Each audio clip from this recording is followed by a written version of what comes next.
Mood of Andhra survey ఇప్పుడు స్టేట్లో hot topic అయింది.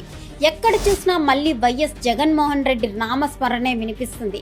ఎలక్షన్స్ అయ్యి 2 ఏళ్ళు అయింది అంతే. అప్పుడే ఇంత భారీ కంబ్యాక్ ఏంటి?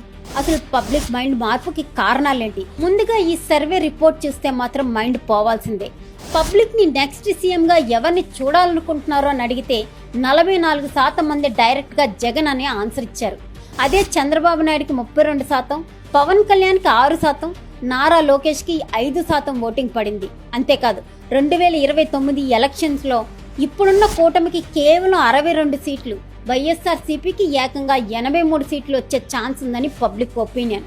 ఒకవేళ వీళ్ళంతా సోలోగా వెళ్తే, అంటే విడివిడిగా పోటీ చేస్తే వైసీపీకి 110 నుంచి 120 సీట్లు పక్కా అని సర్వే చెప్తుంది. అసలు కూటమి పాలన ఎలా ఉంది అని అడిగితే 45% మంది అస్సలు బాగోలేదని చెప్పేశారు. ఎందుకు ఈ రేంజ్ నెగిటివిటీ?